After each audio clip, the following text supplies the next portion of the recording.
ایک آدمی جا رہا ہے، اس نے مکہ چھوڑ دیا، تو اس کے چھوڑنے کے بعد پھر ایک تو پوری دنیا میں ہماری ذلت ہو رہی ہے کہ مکے والے ایسے لوگ تھے کہ ان سے لوگ تنگ آ کے بھاگ رہے ہیں، اور دوسری بات یہ ہے کہ پھر ہم یہاں سے نکل کے جائیں، وہ جا رہا ہے اپنے بچوں کو لے کر، تو ہم جا کے مقابلہ کریں کو اچھے لگتے ہیں ہم۔ اور تیسری بات یہ ہے کہ جو چیلنج کر کے ہمیں گیا ہے کہ میں بیٹھا ہوں 2 دن کے لیے، تو آخر اسے بھی تو کسی کا سہارا ہے، ایسے تو نہیں چیلنج کر رہا، وہ اکیلا کیسے لڑ سکتا ہے ہم سب سے؟ معلوم ہوتا ہے اس کے ساتھ کچھ لوگ ہیں جو اینڈ ٹائم پہ ظاہر ہوں۔ خیر انہوں نے ارادہ اپنا بدل دیا، حضور صلی اللہ علیہ وسلم کو حکم ہوا ہجرت کا، تو بی بی عائشہ رضی اللہ تعالیٰ عنہ فرماتی ہیں کہ فطرق الباب، ہمارا دروازہ کھٹکھٹایا گیا، تو تھوڑی دیر گزری کہ ہم نے دیکھا فاذا هو رسول اللہ صلی اللہ علیہ وسلم، کہ اللہ کے نبی محمد پاک ہیں، اور ایسے وقت میں تو حضور کبھی ہمارے پاس نہیں آئے۔ حضور کی یہ عادت مبارک بھی نہیں تھی کہ اس وقت میں ایسے اوقات میں کبھی ہمارے گھر میں آئے۔ حضور صلی اللہ علیہ وسلم جب آئے، سیدنا ابی بکر صدیق رضی اللہ تعالی عنہ نے دروازہ کھولا، اور سیدنا ابی بکر صدیق رضی اللہ تعالی عنہ کے اس کمرے میں ایک بی بی عائشہ ہیں اور ایک بی بی اسما ہیں۔ بی بی عائشہ اور بی بی اسما جو ہے یہ بہنیں ہیں، اور دونوں بیٹیاں ہیں سیدنا ابی بکر رضی اللہ تعالی عنہ کی، لیکن دونوں کی ماؤں میں فرق ہے۔ عرب میں تو پہلے سے رواج تھا نا شادیوں کا، حتیٰ کہ زمانے جاہلیت میں بھی رواج تھا شادیوں کا، اور بلکہ اگر دیکھا جائے تو حضرت سلیمان علیہ السلام کے زمانے میں بھی کبھی آپ 90 100 بیویاں ہوتی تھیں۔ اسی طرح پھر زمانے جاہلیت میں بھی، یہ تو بعد میں ہمارے ہاں یعنی شریعت نے پھر 4 تک کی اجازت دے دی، لیکن ہماری اللہ کا فضل ہے، انڈو پاک کی مخلوق بڑی شریف شوہر جو ہیں بیچارے بیوی پرست لوگ ہیں الحمدللہ، وہ ایک سے گزارا کر، وہ ایک سے بھی اپنی عزت نہیں بچا سکتے، شریف لوگ ہیں بیچارے، اور خام خواہ کر کے کیوں اپنے آپ کو خراب کریں؟ ایک ہی کافی ہے، انشاءاللہ اسی سے بخشے جائیں گے، کیونکہ جو خوافین ہوں گے لازماً ان کی تو ایک بیوی ہوگی نا۔ فَإِنْ خِفْتُمْ، اگر تم ڈرتے ہو تو پھر ایک، تو جن کی ایک ایسا بات ہے کہ وہ خوافین ہیں، ڈرنے والے، ڈرپوک قوم۔ عرب تو غیر ایسے نہیں تھے، عرب تو عرب تھے۔ تو اب جناب یہ ہوا کہ حضور پاک نے فرمایا کہ اخرج انکا یا ابی بکر، ابی بکر آپ کے گھر میں جو ہیں ان کو باہر بھیج دو، میں نے بات کر لی۔ اب دیکھو ابو بکر کا اعتماد، اس وقت پتہ ہے بی بی عائشہ حفصہ کے 7-8 سال کی بچیاں، کوئی لمبی عمر کی عورتیں تھوڑی تھی، 7 سال 6 سال 7 سال 8 سال کی بچیاں تھیں۔ ابا بکر نے کہا یا رسول اللہ ما هذه الا عائشہ و اسماء، میرا مدنی یہ عائشہ ہے، یہ اسماء ہے، یہ ابو بکر کی بیٹیاں ہیں، کوئی غم نہیں، آپ جو مرضی آئے بات کریں، آپ کو میرے گھرانے پہ اعتماد نہیں۔ 6 سال کی بچی 7 سال کی بچی، لیکن ابو بکر کا اعتماد دیکھیں۔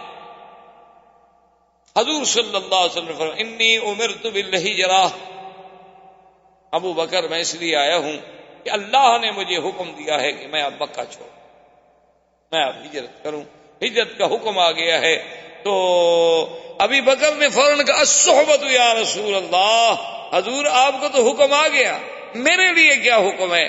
فرمایا ان اللہ امرنی، ابو بکر میرے اللہ نے مجھے حکم دیا ہے کہ ابو بکر کو ساتھ لے کے جانا۔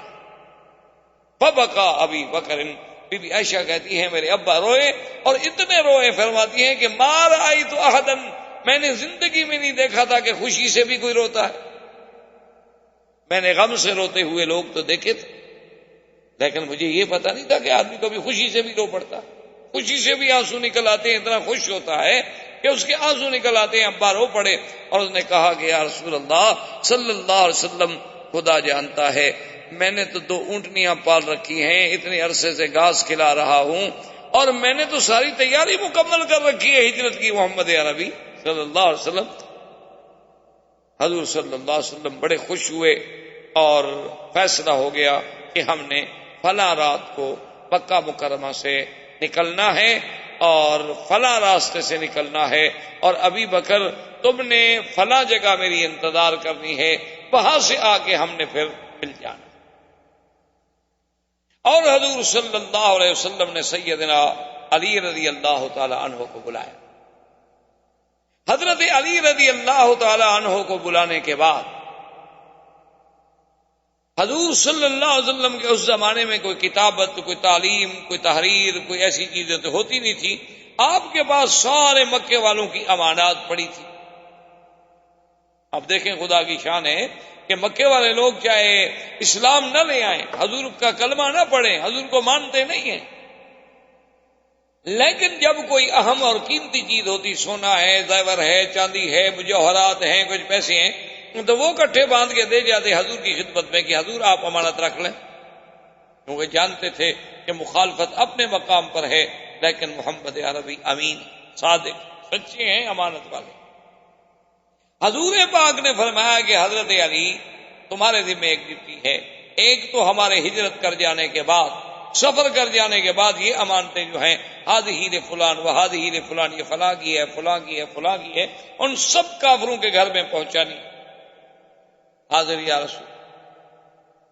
اور آپ نے فرمایا دوسری ڈیوٹی تمہارے ذمہ یہ ہے کہ تم نے میرے بستر پہ سونا،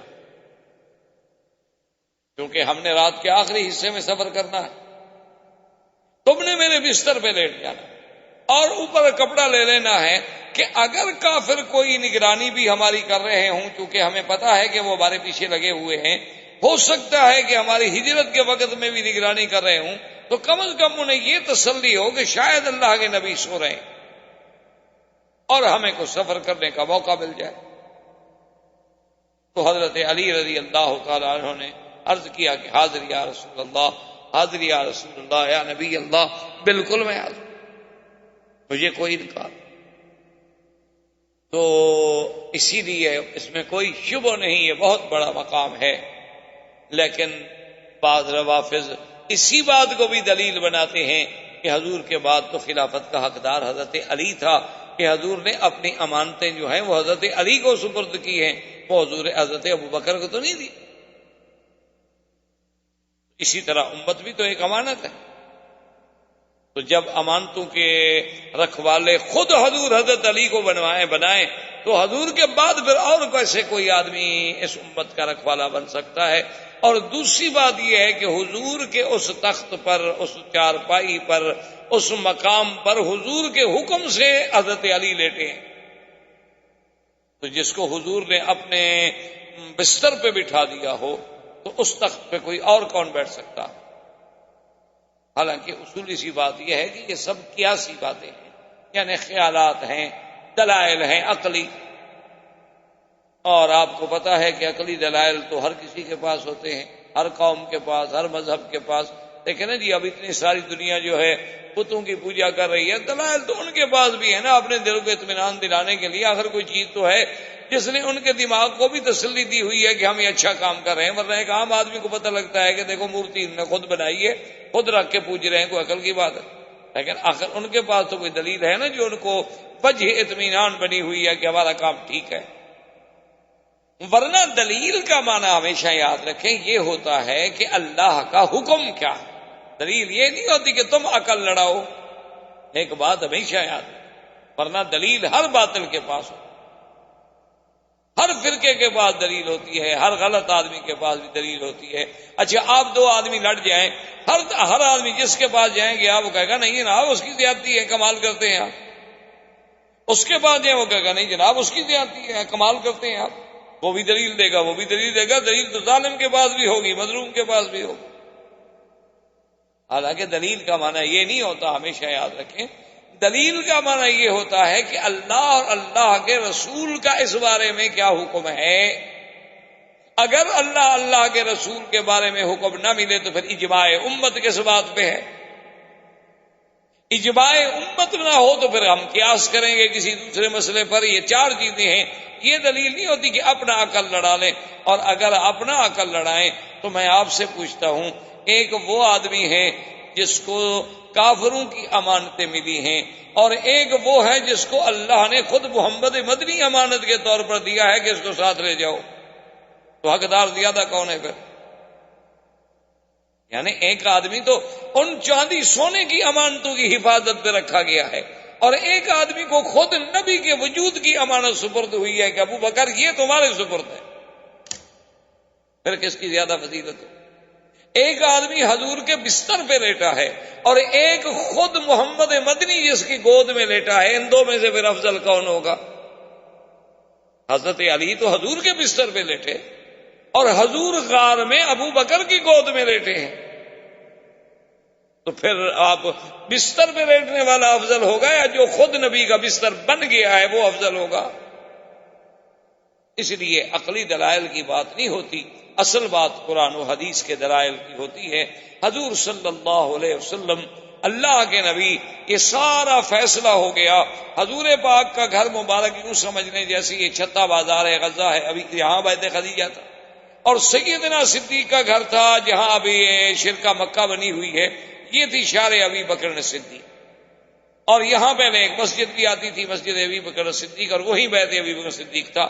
تو حضور پاک نے فرمایا کہ میں اپنے گھر سے یوں چلوں گا اور تم اپنے گھر سے نکلو گے، تو آگے مسیال میں یہ طریق الہجرہ جو ہے، یہ جو قدئی کو راستہ جا رہا ہے، اسی راستے پر ہم اکٹھے ہوں گے، اور پھر آگے ہم غار ثور پہ جائیں گے، اس کے بعد غار ثور میں رہیں گے، اور تمہارا نوکر، تمہارا غلام جو ہے عامر ابن فہیرہ، اس کے ذمے یہ ہوگا کہ وہ اپنی بکریاں اور اپنا ریوڑ لے کر اسی راستے سے صبح صبح نماز کے وقت میں ریوڑ نکالے گا، تاکہ جہاں جہاں ہم چلے ہیں ہمارے قدموں کے اوپر مال مویشی چل جائے گا، ہمارے پاؤں کے نشان بٹ جائیں گے، تاکہ قریش ہمارے پاؤں ڈھونڈ نہ سکے۔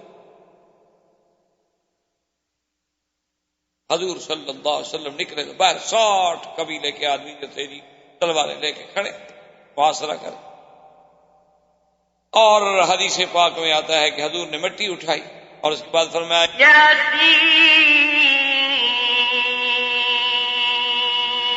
والقرآن الحكيم إنك لمن المرسلين على صراط مستقيم تنزيل العزيز الرحيم۔ پڑھتے گئے حضور وجعلنا من بين أيديهم سدا ومن خلفهم سدا فأغشيناهم فهم لا يبصرون۔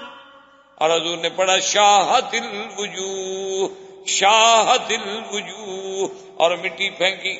اللہ نے حکم دیا فرشتوں کو مٹی سب کے آنکھوں میں اور سروں پہ ڈال دو، اور ان پہ ایسی نیند مسلط کر دو کہ میرے مدنی کو دیکھ بھی نہ سکے۔ قرآن کہتے ہیں ہم لا یبصرون، ہم نے ایک ایسی دیوار کھڑی کر دی، ایسا حاجز کھڑا کر دیا ان کے اور نبی کے درمیان میں کہ حضور گزرتے چلے گئے اور 60 آدمی کھڑا ہے اور دیکھ نہیں رہے، اور کھڑے کھڑے جھول رہے ہیں نیند سے۔ یعنی آپ اندازہ کریں کہ 60 آدمی، ایک نہیں، دو نہیں، تین نہیں، چار نہیں، 60 آدمی، پھر ایک طرف بھی تو نہیں کھڑا ہوا نا، ہر طرف وہ کھڑا ہوا ہے، اور حضور نے تو مٹی مبارک ایک طرف پھینکی لیکن وہ سب کو پہنچی۔ اسی لیے قرآن کہتے ہیں وَمَا رَمَيْتَ إِذْ رَمَيْتَ وَلَٰكِنَّ اللَّهَ رَمَىٰ۔ میرا مدنی صرف آپ نے نہیں پھینکی جو کچھ پھینکا، اصل تو اللہ نے پہنچائی، اللہ نے پھینکی۔ آپ کا کام تو صرف ایک ظاہری طور پر ایک طرف سے مٹی کو پھینک دینا تھا، لیکن چاروں طرف کس نے پہنچائی؟ وہ تو میں نے پہنچائی۔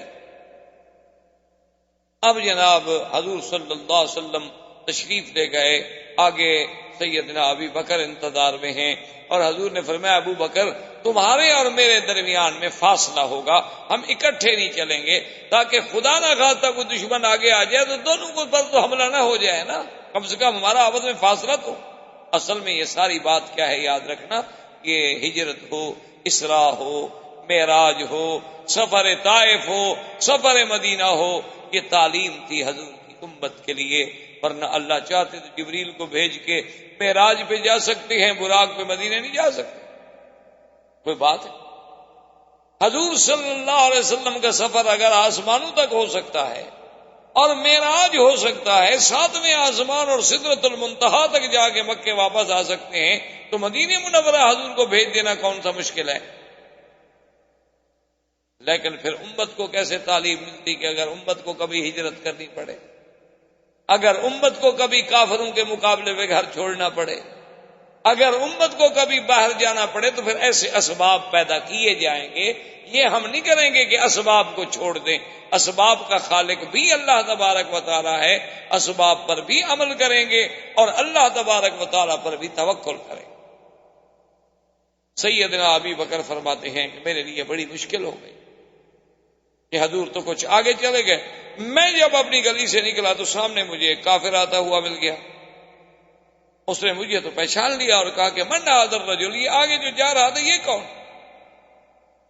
اس وقت رات ہے، تاریکی ہے، ابھی تو تہجد کا وقت بھی نہیں ہوا، تو اس وقت آپ بھی گھر سے نکلے ہیں اور آگے کو بندہ بھی جا رہا ہے، معلوم تو ہوتا ہے کہ آپ کا کوئی ساتھی ہے، یہ کون ہے؟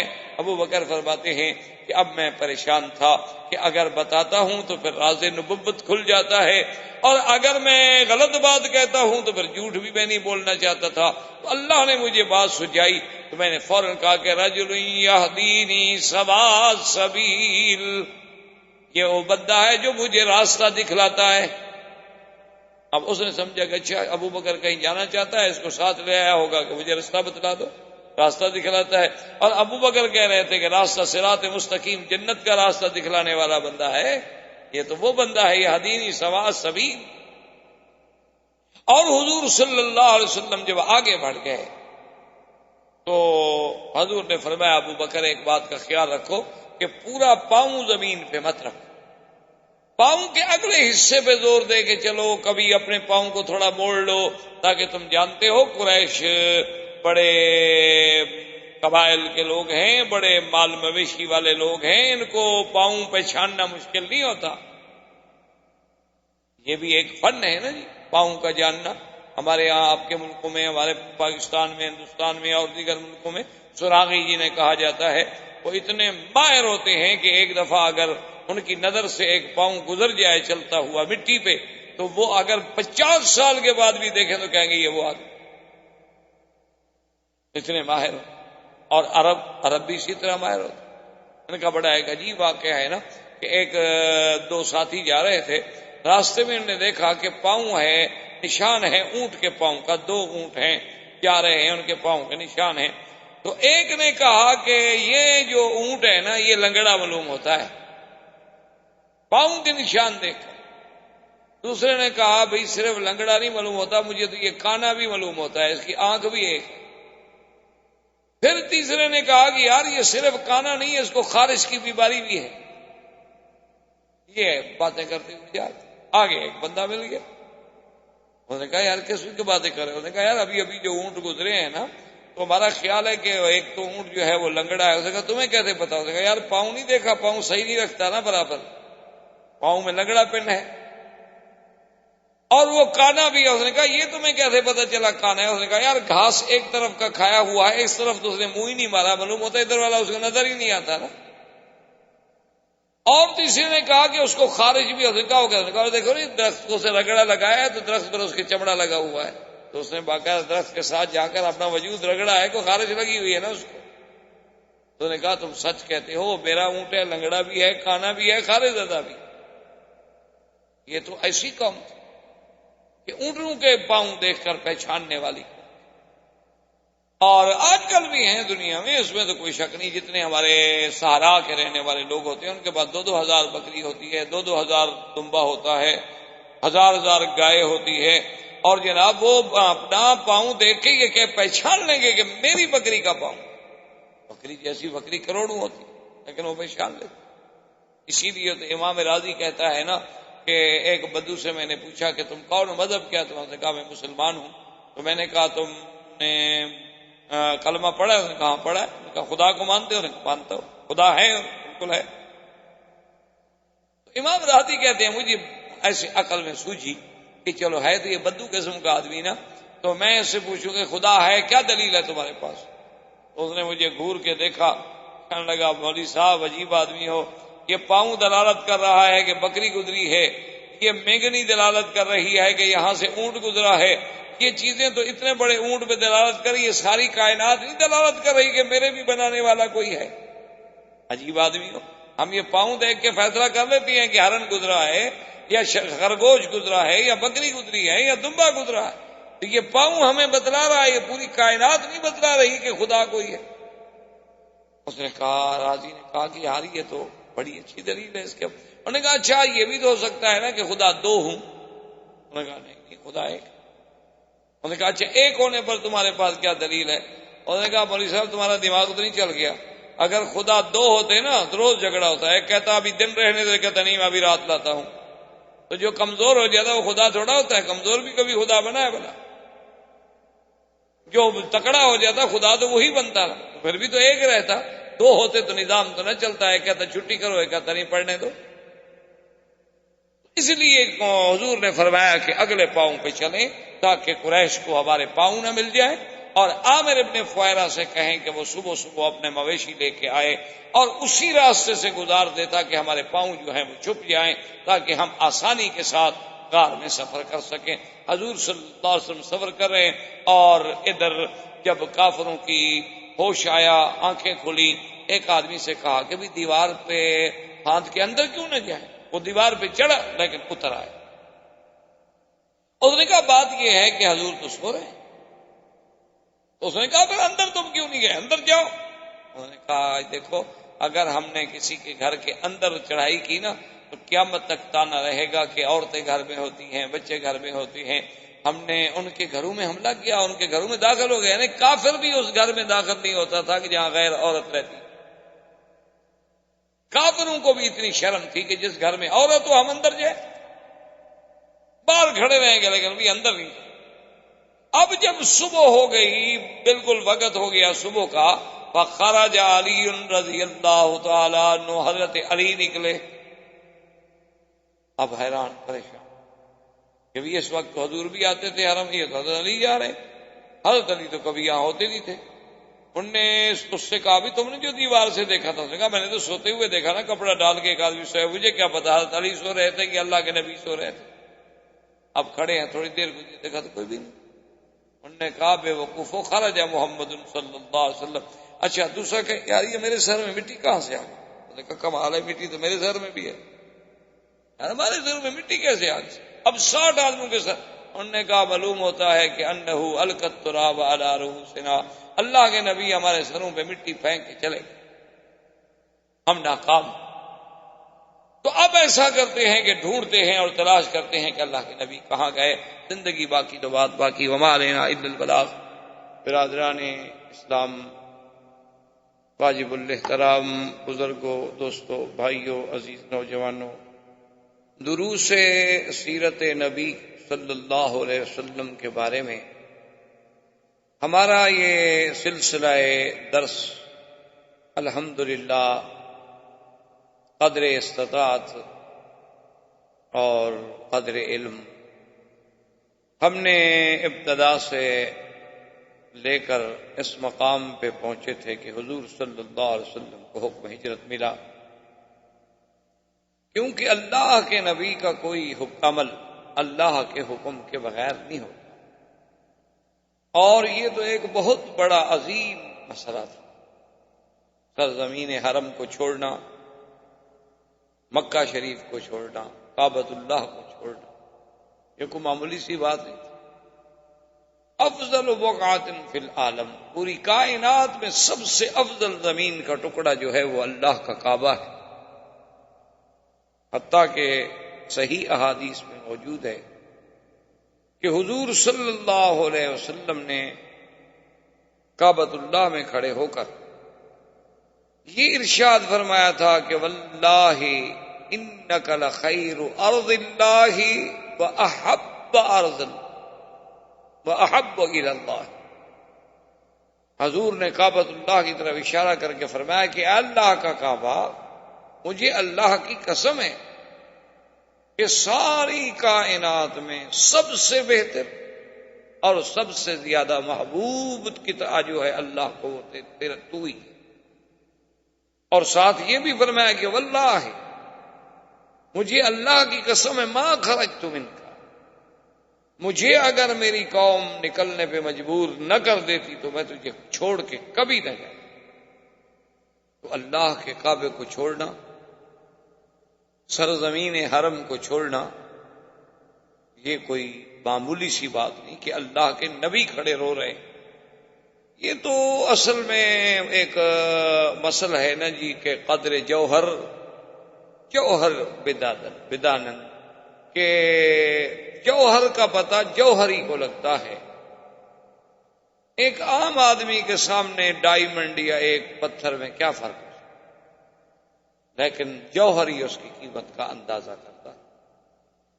اسی لیے کعبۃ اللہ کی عظمتوں کا پتہ بھی ان لوگوں کو تھا جو اصحاب رسول تھے، ان لوگوں کو تھا جو اللہ کے نبی تھے، ان لوگوں کو تھا جو ائمہ محدثین و فقہاء اور اولیاء اللہ اور عباد صالحین تھے۔ اس گھر میں اور اس حرم میں یعنی ایک لمحہ جو ہے آدمی کے لیے، ایک سا جو ہے آدمی کے لیے، ساری زندگی اس کا مقابلہ نہیں کر سکتا۔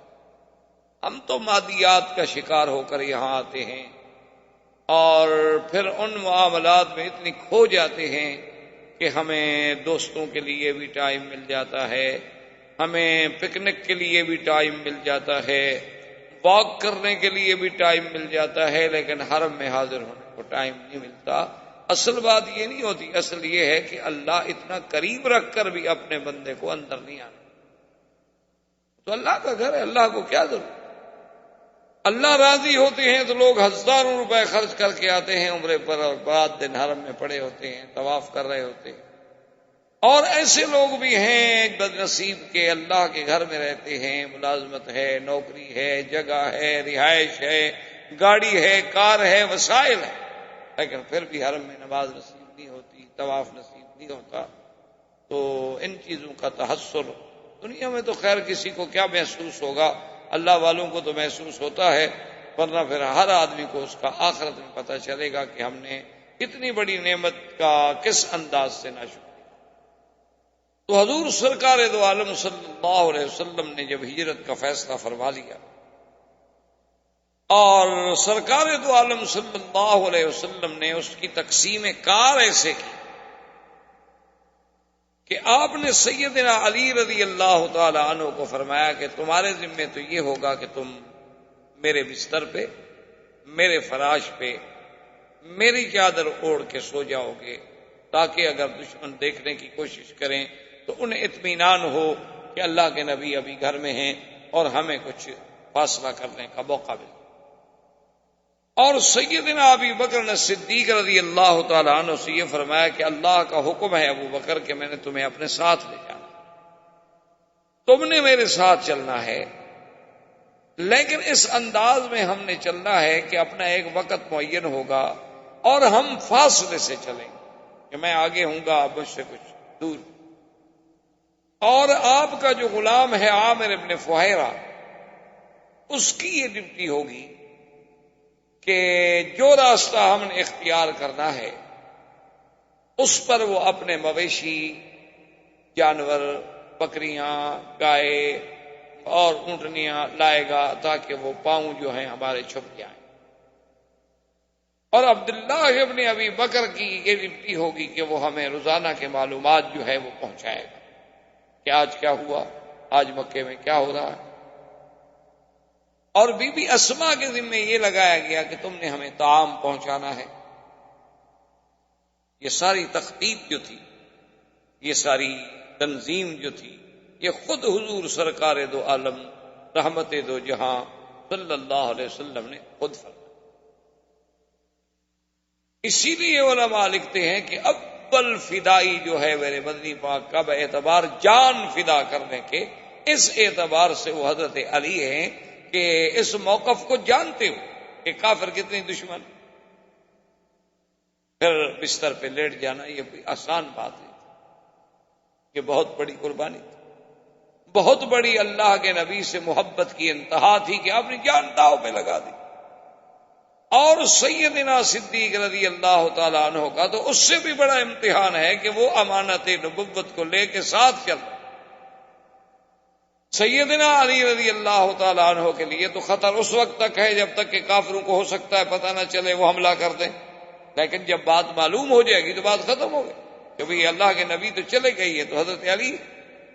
لیکن سیدنا ابی بکر رضی اللہ تعالی عنہ کا جو خطرہ ہے وہ تو سارا سفر میں ہے جب تک کہ حضور مدینے نہ پہنچ جائے، ان کے لیے تو پورا سفر قربانی۔ سرکار دو عالم صلی اللہ علیہ وسلم کے سفر کے لیے سیدنا ابی بکر صدیق رضی اللہ تعالیٰ نے عرض کیا کہ یا رسول اللہ میں نے تو 2 اونٹنیاں پہلے سے تیار کر رکھی اور انہیں بڑا کھلایا ہے پلایا ہے، بڑی تر و تازہ، بڑی موٹی ہیں ماشاءاللہ، بڑی ہمت سے سفر کریں گی اور ہمیں کوئی تکلیف نہیں ہوگی، راستے میں سواری نہیں بدلنی پڑے گی۔ حضور نے فرمایا تم نے کیسے کر لیا؟ انہوں نے کہا رسول اللہ ایک تو میں نے خواب دیکھا تھا کہ ہم سفر جو ہے اکٹھے کر رہے ہیں، اور دوسرا مجھے یقین تھا کہ جب میں اجازت مانگتا ہوں ہجرت کی مکے سے جانے کی تو آپ مجھے اجازت نہیں دیتے، آپ کہتے ہیں کہ صبر کرو، سب کو تو اجازت مل رہی ہے۔ آپ نے فرمایا ابو بکر رضی اللہ تعالی عنہ بات ٹھیک ہے، تم نے بہت اچھا کیا، لیکن میں تمہیں 1 اونٹنی کے پیسے ادا کروں گا۔ تو سیدنا صدیق رضی اللہ تعالی عنہ کیا رسول اللہ میرا تو سب کچھ میں نے تو اپنا سب کچھ لوٹا دیا ہے، تو اب 1 اونٹنی کے پیسے لے کے میں نے کیا کرنا ہے؟ حضور نے فرمایا نہیں ابو بکر یہ بات نہیں، اصل مسئلہ یہ ہے کہ میں اپنی ہجرت کے ثواب کو ناقص نہیں کرنا چاہتا تاکہ اس کا پورے کا پورا ثواب جو ہے وہ مجھے حاصل۔ اسی لیے یہ ضروری ہوتا ہے کہ آپ حج پہ جا رہے ہیں، آپ عمرے پہ جا رہے ہیں، آپ عبادت پہ جا رہے ہیں، تو بہتر یہ ہوتا ہے کہ ہر ساتھی اپنا حصہ ڈالے تاکہ اس کے ثواب میں کیوں کمی آئے۔ آج کل کے دور میں یہ بات جو ہے صرف ہم نے دیکھا ہے، سنا ہے، چونکہ کبھی جانے کا اتفاق تو ہوا نہیں۔ تبلیغی جماعت والے حضرات جو ہیں بڑی پابندی کرتے ہیں اور بہت اچھی بات، شریعت کا حکم ہے، اللہ رسول کا حکم ہے، سنت محمد مصطفیٰ، سنت کے عمل میں، قرآن کے عمل میں بڑی طاقت ہے جس کو ہم سمجھتے نہیں ہیں، بڑی مشکل یہ ہے ہماری، چونکہ ہماری آنکھوں پہ مادیت کی ایسی پٹی چڑھ گئی ہے، ہماری آنکھوں پر کفر نے اسباب ظاہرہ کی ایسی پٹی بٹھا دی ہے کہ ہماری آنکھوں میں صرف یہ اسباب ہی رہ گئے ہیں، مسبب الاسباب تک ہماری نظر ہی نہیں جاتی۔ اب آپ دیکھیں نا جی کہ کوئی تصور نہیں کر سکتا، یہ کوئی سوچ سکتا ہے کہ ایک جگہ صحابہ رضوان اللہ علیہم اجمعین نے کافروں کے علاقے پہ حملہ کرنا تھا تو کافروں نے اپنی فون نے بھیجا کچھ لوگوں کو جاسوس بنا کر کہ مسلمانوں کو پتہ کرو بھی کتنی تعداد ہے، کتنی عدد ہے، کتنا لشکر ہے، ان کے پاس کتنے اونٹ ہیں، کتنا گھوڑے ہیں، کتنے ہتھیار ہیں۔ اتفاق کی بات یہ ہے کہ وہ جاسوس ایسے وقت میں آیا کہ نماز کا وقت تھا، ندی کے کنارے پر صحابہ بیٹھے ہوئے تھے وضو کرنے کے لیے اور سب مسواک کر رہے، مسواک ایک سنت، دانت صاف کر۔ وہ جاسوس بڑے غور سے، چونکہ وہ تو دور سے دیکھ رہا تھا، دیکھتے دیکھتے واپس جب گیا تو اس نے اپنے لوگوں سے کہا، اس نے کہا کہ بھئی عدد تو مجھے سمجھ نہیں آتا کہ ان کا کتنا ہے، بہت تھوڑا سا عدد لگتا ہے، کوئی اونٹ گھوڑے بھی اتنے نہیں لگتے، لیکن یہ تو کوئی عجیب قوم ہے، خدا رحمت کرے، پتہ نہیں یہ آدم خور تو نہیں ہو، تو دانت تیز کر رہے۔ نے کہا اچھا، کہاں دیکھو نا اگر ایک آدمی کا دانت خراب ہو سکتا ہے، سب کے کیسے خراب تھے کہ ایک ہی وقت میں، ایک ہی ٹائم پر، ایک ہی کنارے پہ بیٹھ کے اور سارے ایک ہی لکڑی اور ایک ہی طرز پہ استعمال کر رہے ہوں۔ اللہ تبارک و تعالیٰ معاف فرمائے۔ تو اللہ کی قدرت دیکھیں، اسے ایک سنت کا ایسا روب کافروں کے دل میں پڑا کہ وہ قلعہ چھوڑ کے بھاگ گئے۔ انہوں نے کہا کہ بھی پھر آدم خور مخلوق سے کون لڑ سکتا، یہ تو اچھی بات نہیں، ایک معمول سے، اور لوگوں کو سنائیں تو ان کے لیے ایک تضحیق ہوگی، دھوکا ہو۔ ابھی آپ دیکھ لیں، ابھی چند دنوں کے پہلے سے ابھی واقعہ ہے کہ ابھی آپ نے دیکھا اخباروں میں آپ پڑھ رہے ہیں ایران افغانستان کی جنگ کا، دعا کریں اللہ محفوظ رکھے، اللہ دونوں کو نقصان سے بچائے، اور وہ تو اتنا بڑا پھر نقصان ہوگا کہ عالم اسلام پتہ نہیں کہاں پھر 100 سال کے لیے پیچھے جا پڑے گا، اور یہی تو کافر چاہتے۔ اب جناب وہ فوجیں اور یہ اور وہ، اور جب آ گئی اب 3 لاکھ بارڈر پہ ایک منظم فورس پڑی ہو، اور مقابلہ کن سے ہے؟ مدرسوں کے لڑکوں سے جو انہوں نے کبھی نہ جنگ لڑی ہے، نہ ٹریننگ ہے، نہ کچھ ہے. کیا مقابلہ؟ اب سوچیں کیا مقابلہ. تو ان کے جو امیر تھے نا ان لڑکوں کے، انہوں نے کہا کہ بھائی جتنے علماء ہیں اکٹھے کرو. تو تقریباً جو ہمیں سنایا گیا یا معلوم ہوا یا اخباروں میں پڑھا کہ تقریباً کوئی 6000 کے قریب علماء اکٹھے ہوئے. اس نے کہا کہ مجھے یہ فتویٰ دو کہ یہ جو ہماری جنگ ہونے والی ہے اور 3 لاکھ فوج ہمارے ہمسائے نے ہمارے خلاف لگا دی ہے، کیا وہ کافر ہے شیعہ؟ اگر تو کافر ہے پھر تو ہمیں جنگ لڑنی ہے، اور اگر وہ مسلمان ہیں تو پھر تو ہم ان سے جنگ نہیں کر سکتے. مسلمانوں سے کیسے لڑیں؟ پھر تو یہ ہوگا ہمارا فیصلہ کہ ہم نہیں پہلی گولی چلائیں گے اور نہ ہم ان کے علاقے میں قدم رکھیں گے. اگر انہوں نے ہمارے اوپر گولی چلائی اور قدم رکھا تو ہم ڈیفنس کریں گے جس کی ہمیں شریعت اجازت ہے. پھر ہم دفاعی جنگ تو لڑیں گے، لیکن کسی مسلمان کے ساتھ ہم لڑ تو نہیں سکتے کہ ابتدا کریں. اس پہ علماء کا بورڈ بیٹھا، اللہ نے مہربانی کی، ان کو فوراً فیصلہ کرنا پڑا کہ جی ہم نہیں لڑتے. ان کے لیے تو مسئلہ پیدا ہو گیا نا کہ اگر 6000 علماء متفق ہو کر کفر کا فتویٰ جاری کر دیں تو جنگ تو اپنی جگہ رہی، ہم تو ویسے جنگ ہار گئے. اور اگر وہ کفر کا فتویٰ جاری نہ کریں تو وہ کہتے ہیں ہم تو لڑتے نہیں، ہم تو مسلمانوں کے خلاف کبھی نہیں لڑیں گے، اسلام کے خلاف کون لڑ سکتا ہے. تو ایک سنت پر عمل کرنے کا جو اللہ کے نبی کا حکم ہے اس کا کتنا بہتر ہوئی کہ دونوں الحمدللہ ذرا تھم گئے، اور اللہ پاک کرے کہ دونوں کو اللہ اصلاح کی توفیق عطا فرمائے. کیونکہ ہم اس لڑائیوں کے جھگڑوں کے متحمل نہیں ہو سکتے، امت اسلام کو ابھی اتنا وقت نہیں، فرصت. تو خیر یہ سارے انتظامات کرنے کے بعد حضور صلی اللہ علیہ وسلم جب باہر نکلے تو کافر آپ کے گھر کے باہر کھڑے تھے. حضور پاک نے مٹی لی، سورۃ یاسین کی آیات مبارک پڑھی. وَجَعَلْنَا مِن بَيْنِ أَيْدِيهِمْ سَدًّا وَمِنْ خَلْفِهِمْ سَدًّا فَأَغْشَيْنَاهُمْ فَهُمْ لَا يُبْصِرُونَ.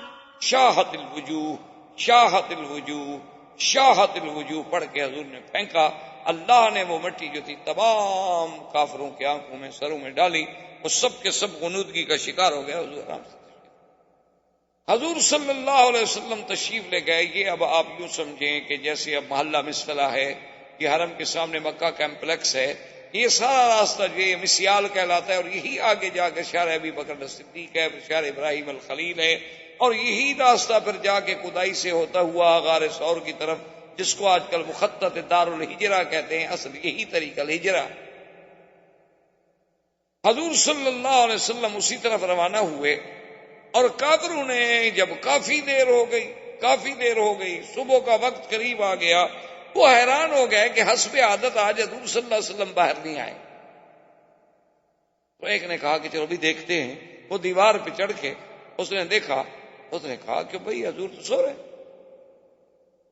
چارپائی پہ لیٹے ہوئے ہیں، کپڑا پہنا ہوا. اب دیکھیں کہ 60 آدمی، 60 نوجوان جنگجو قبائل کے آدمی اور بڑے معروف جنگی لوگ باہر کھڑے ہوئے ہیں، لیکن دشمن کے گھر میں داخل نہیں ہوتے، بھی اندر کود جاؤ. تو علماء نے لکھا کہ وجہ یہ تھی کہ یہ عرب میں آر تھی کہ جس گھر میں بچے ہوں، عورتیں ہوں، اس گھر میں داخل کیسے. کہتے ٹھیک ہے دشمنی ہے، جب مرد نکلے گا قتل کر دیں. لیکن جس گھر میں کوئی عورت ہو، کوئی خاتون ہو، اس گھر میں ہم رات کو کیسے داخل ہو جائیں؟ یہ تو بے حرمتی ہے، یہ تو کسی دوسرے کی عزت کی توہین ہے. یعنی کافروں کو یہ خیال تھا. اب آپ خود اندازہ کر لیں کہ آج مسلمانوں کو بھی کیا یہ خیال ہے. آج تو ہم جس دور سے گزر رہے ہیں، بیٹے اپنے ماؤں کے قاتل. کئی دفعہ اخبار میں آتا ہے بیٹے نے ماں کو قتل کر دیا، بیٹے نے باپ کو قتل کر دیا، بھائی نے بہن کو قتل کر دیا، بھائی نے بہن کو بیچ دیا. ہم تو اس دور میں گزر رہے ہیں. اب ان نے دیکھا تھوڑی دیر گزری، انہوں نے کہا بھی یہ تو نہیں ہو سکتا کہ اتنی لمبی دیر اور اس وقت تک حضور لیٹے رہے. تو انہوں نے کہا بھی کوئی خاتون کوئی بچہ، اب چونکہ صبح بھی قریب آنے لگ گئی، انہوں نے کہا نہیں اندر کوئی خاتون کوئی بچہ کوئی عورت تو نظر نہیں. انہوں نے کہا پھر ہم کیوں کھڑے ہوئے ہیں بھائی، چلو اندر. سب نے جناب جب اندر آئے تو حضرت علی اٹھے، کپڑا ہٹایا چہرے سے، فقال فإذا هو علی. انہوں نے کہا یہ تو حضرت علی لیٹے ہوئے ہیں. تو انہوں نے حضرت علی سے پوچھا کہ این رسول اللہ، محمد مصطفیٰ کہاں ہیں؟ تو حضرت علی نے فرمایا کہ میں کیا بتا سکتا ہوں کہ وہ اس وقت کہاں ہوں گے. بات اس کی ٹھیک تھی، حضرت علی نے جھوٹ تو نہیں بولا. کیوں؟ اللہ کے ماننے والے جو ہیں وہ کبھی جھوٹ تھوڑا بولتے. حضرت مولانا قاسم نانوتوی رحمۃ اللہ علیہ جن نے دارالعلوم دیوبند کی بنیاد رکھی، انگریزوں نے ان کے وارنٹ جاری کیے اور انگریز ان کو سزائے موت دینا چاہتے تھے. تو دوستوں نے انہیں مشورہ دیا کہ حضرت یہ بہت بڑا مسئلہ ہے اور کفر کی طاقت ہے، انگریز کی حکومت ہے، اور وہ اندر کے لوگوں نے ہمیں بتایا ہے کہ وہ آپ کو سزائے موت دینا چاہتے ہیں، آپ مہربانی کر کے چھپ جائیں. حضرت مولانا قاسم نانوتوی رحمۃ اللہ علیہ دوستوں کے مشورے کے بعد، علماء کے مشورے کے بعد چھپ گئے. 3 دن کے بعد دوستوں نے دیکھا کہ وہ تو پھر مسجد میں کھڑے نماز پڑھ رہے. نماز پڑھ کے فارغ ہوئے تو ساتھی اکٹھے انہوں نے کہا واہ مولانا کمال کر دیا، آپ بھی بڑی مدت چھپے بھائی، اور 3 دن کے بعد ہی اگر باہر نکل آنا تھا تو پھر چھپنے کی ضرورت ہی نہیں تھی. انہوں نے فرمایا کہ حضور غار میں ہجرت کے میں 3 راتیں رہے تھے، تو غار میں 3 راتوں سے زیادہ میرا محبوب نہیں رہا، تو میں نے سمجھا کہ سنت کے خلاف. اس لیے جب جان چلی جائے گی زیادہ سے زیادہ اور کیا ہو جائے گا، لیکن محبوب کی سنت جو ہے اس کی مخالفت. اچھا خدا کی شان دوست احباب یہ کہہ کے چلے گئے، اور دشمن بھی تو تلاش میں تھا. فوراً جناب ایک کلیکٹر کے عہدے کا افسر انگریز وہ مدرسے میں گھس آیا اور آ کے مولانا قاسم سے ہی پوچھتا ہے کہ مسٹر مولانا قاسم کدھر ہے، کیونکہ اس کو یہ تو پتا تھا کہ مولانا قاسم کو پکڑنا ہے لیکن شکل نہیں جانتا. تو مولانا قاسم رحمت اللہ علیہ نانوتوی رحمت اللہ علیہ جہاں کھڑے تھے 2 قدم ذرا پیچھے ہٹ کے فرمایا ابھی تو یہی تھے، فرمایا ابھی تو یہی تھے. اس نے سمجھا اس کا مطلب ہے کہ اب تو نہیں ہے یہاں، تو چلا گیا. تو جھوٹ بھی نہیں بولا، واقعی بات ہے کہ ابھی تو یہی تھے، اس میں کون سا جھوٹ تھا. تو اس کو کہا جاتا ہے عربی میں توریہ. یہ باقاعدہ ایک علم ہے، ایک فن ہے کہ آدمی ایسی بات کرے کہ جو ذو معنی ہو اور جس سے دونوں پہلو نکلیں. اور یہ اللہ کے قرآن میں بھی ہے کہ جب موسیٰ علیہ السلام کی بہن ڈھونڈتے ڈھونڈتے فرعون کے گھر میں آئی، دیکھا کہ موسیٰ رو رہے ہیں، دودھ نہیں پیتے. اب بہن ہے، بہن کا دل کیسے برداشت کرے کہ بھائی رو رہا ہو؟ بہن تو نہیں برداشت کر سکتی. تو بی جلدی جلدی دوڑی اور اس کا کیا بات ہے، کیوں رو رہا ہے بچہ یہ؟ اب یہ بتا بھی نہیں سکتی بیچاری، ڈر کے مارے کہ میرا بھائی ہے. تو کیوں رو رہا ہے؟ انہوں نے کہا دودھ نہیں پیتا. دیکھو اس عورت کا دودھ دیا نہیں پیتا، اس کا دیا نہیں پیتا، اس کا دیا. انہوں نے کہا صحیح، اچھا ایسا ہے. هل أدلكم على أهل بيت يكفلونه لكم وهم له ناصحون. بی بی نے کہا اچھا یہ بتلاؤ کہ میں تمہیں ایک گھرانہ کیوں نہ بتلاؤں. ایک گھر ہے، اس میں ایک بی بی ہے، بڑی پاک، بڑی نیک، بڑی صالحہ، اور بالکل ابھی اس کا بچہ بھی ہوا ہے اور اس کا دودھ یہ ضرور پیے گا. وہ بڑی پاک عورت. اب جب فرعون آیا نا جی، تو قرآن میں ہے، مفسرین لکھا ہے کہ جب بی بی نے یہ کہا نا کہ وَهُمْ لَهُ نَاصِحُونَ، اور وہ گھرانے والے، وہ عورت جو ہے دودھ پلانے والی اس بچے کی خیر خواہ بھی ہے، اس کی ہمدرد بھی ہے. تو فرعون کو فوراً سوجی، اس نے کہا بن ادھر آؤ، تمہیں کیسے پتا ہے کہ وہ عورت اس بچے کی خیر خواہ ہے؟ اس کو کھٹکا کہ کہیں وہ عورت حقیقتاً تو اس کی ماں نہیں، اور یہ بچی جو ہے وہ جانتی ہے کہ یہ موسیٰ، یہ بچہ کون ہے. تو اس کا مطلب ہے کہ میں جس بچے سے ڈر رہا ہوں کہیں یہ وہ بچہ تو نہیں ہے. تو فرعون کی تو آنکھیں سرخ سے کہا تم نے کیسے کہہ دیا کہ وہ اس کی خیر خواہ ہے؟ اس نے کہا فرعون تو نے سمجھا نہیں، لہو ناصحون، میرا مقصد یہ تھا کہ وہ اس کے خیر خواہ ہے، تیری خیر خواہ ہے. اب ضمیر کا مرجع ادھر بھی ہو سکتا تھا، ادھر بھی ہو سکتا تھا کہ لہو اس کے لیے یا اس کے لیے. میں نے تو کہا تمہاری خیر خواہ ہے، یعنی تمہاری مخالف نہیں، تم نہ ڈرو. وہ تمہارے ماننے والی عورت ہے. اور اچھا اچھا اچھا ٹھیک ہے. تو فرعون مطمئن ہو گیا. تو بھی میری خیر خواہ ہے نا, بچے کی خیر خواہ تو نہیں ہے. تو اس لیے اس کو کلام عرب میں کہا جاتا ہے توریہ, کہ دشمن کے سامنے آدمی ایک ایسی بات کہے کہ آدمی اپنی جان بھی بچ جائے اور جھوٹ بھی نہ ہو, واقعتاً جھوٹ بھی نہ ہو, اور جان کے بچانے کے لیے اس قسم کے کلمات کہنے جو ہیں اس کی اجازت. اب جب انہوں نے حضرت علی رضی اللہ تعالیٰ عنہ کو دیکھا تو انہوں نے کہا کہ یہاں تو اللہ کے نبی نہیں ہے. فوراً ابو جہل نے کہا دیکھو دوڑو. اس نے کہا فوراً دوڑو, جلدی کرو اور جلدی پہنچو, بس اگر نبی اپنے گھر میں نہیں ہے نا تو پھر وہ ابو بکر کے گھر میں چھپے ہوں. یعنی ابو جہل کا بھی یہ عقیدہ تھا کہ اللہ کا نبی اپنے گھر کے بعد اگر کوئی مقام ہو سکتا ہے تو وہ ابو بکر کا. دشمنی اپنی جگہ. دوڑے دوڑے جب آئے اور حضرت صدیق کے دروازے پہ آ کے کھٹکھٹایا, ابو جہل ہے, ساتھی ہیں, جوان ہیں, تو اندر سے بی بی اسما نکلی. یہ بی بی اسما جو ہیں یہ سیدہ عائشہ کی بہن. ماں کا فرق ہے, باپ ایک. بی بی عائشہ کی ماں الگ ہے, بی بی اسما کی ماں الگ ہے, لیکن باپ دونوں کے ابو بکر ہیں اور یہ دونوں باپ کی طرف سے بہنیں ہیں. اور یہ وہ بی بی اسما ہیں جو عبداللہ ابن زبیر کی والدہ, اور یہ وہ بی بی اسما ہیں کہ جن کی بہادری کا یہ عالم تھا کہ جن کو اللہ نے اتنی بہادری دی تھی کہ یہ 8 سال کی بچی تھیں جب حضور کا کھانا لے کے غار میں پہنچانے جاتی تھی. تم آپ تو ایک دن ذرا غار میں چڑھ کے دیکھیں, بلکہ مکے کے لوگ جو بڑے بڑے پرانے لوگ ہیں, خبراء ہیں, پرانے علم والے, پرانی زندگی گزارنے والے, وہ کہتے ہیں خدا کی شان ہے کہ غار ثور میں آج بھی جس کے دل میں ابو بکر کی دشمنی ہو وہ غار ثور پہ نہیں چڑھ سکتا. وہ کہتے ہیں شرط لگا لیں کسی دشمن کو لے آئیں, اس کو کہیں کہ اس پہاڑ پہ چڑھو, وہ کبھی نہیں پہنچے گا غار تک. اللہ اسے پہنچنے ہی نہیں دیتے وہاں.